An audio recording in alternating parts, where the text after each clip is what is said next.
Changing specialties, Dr. Grant. Have you ever heard of body modification?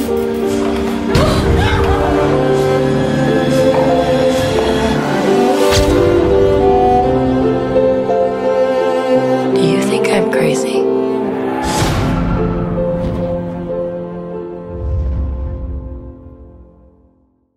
American Mary is a movie that caught me by surprise. I thought I was going to be in for another boring slasher flick, but what I got was a bit more nuanced than that. I suppose when you expect garbage and get something that's even remotely decent, one might revel in the fact that the film was something better than it actually was. Regardless, I still enjoyed the film, so why don't we get into it and decide for ourselves if I'm just overhyping this. The film revolves around a young college student studying to become a surgeon named Mary. And like most college students, she's having trouble staying afloat with the little money she has. With no one to turn to and diminishing returns from her waitress job, she turns to a local nightclub to work as an exotic dancer. She brings in a resume showing off her college work to the owner of the nightclub, and he offers her a quick way to make a few bucks without becoming a dancer, as long as she doesn't ask any questions. So she follows him and goes downstairs to the basement of the nightclub, where she finds a brutally beaten man who needs patching up. Apparently the nightclub has some mob affiliations, and they need someone to patch up a man who just went through some serious torture. After doing all that work, she gets a call from one of the dancers to do cosmetic surgery on a friend. A friend that wants very bizarre body modifications.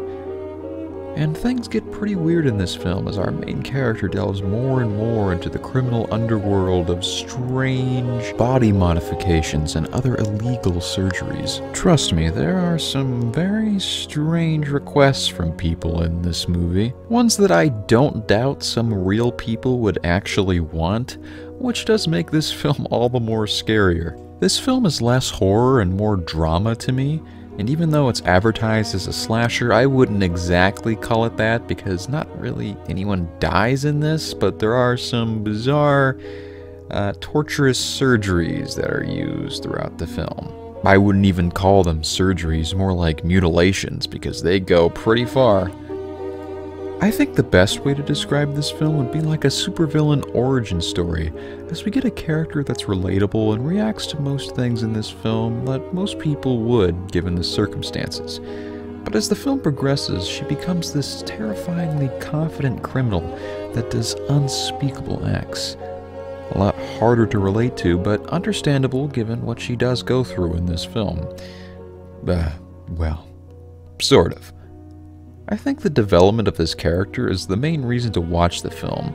Acted wonderfully by Katharine Isabelle, Mary is definitely a force to be reckoned with, and I love seeing the natural progression of her empire. We see her go from this scared, naive college girl into something that is a terrifying symbol in the entire criminal underworld. There are some issues I have with the film. Mainly that would be how the film ends, as it kinda just happens somewhat unceremoniously. It's realistic in a way, but it feels kind of like a disservice to the character. There's no grand crescendo as things collapse, things just stop. Maybe that makes this movie different to crime dramas that always go for that route, but the way it did go left me feeling disappointed. Also, this isn't a problem for me, but I know it can be a problem for some, as the movie is a bit slow at times, which very well may dissuade a lot of viewers. And of course, as I mentioned before, there is a lot of body horror in this. It's not the worst that I've seen, but there are a few moments in there that may make you squirm, as there are some radical mutilations and disgusting body modifications that are being shown here. Some are interesting to see, others I really wish I didn't see. But like I said, I have seen far worse. So it's not that bad. On a scale of 1 to 10, it's probably like a 6, but still, fair warning. If you're looking to check out the film for yourself, you can watch it for free on FilmRise or Tubi. With it being free, there's no excuse not to watch it this October.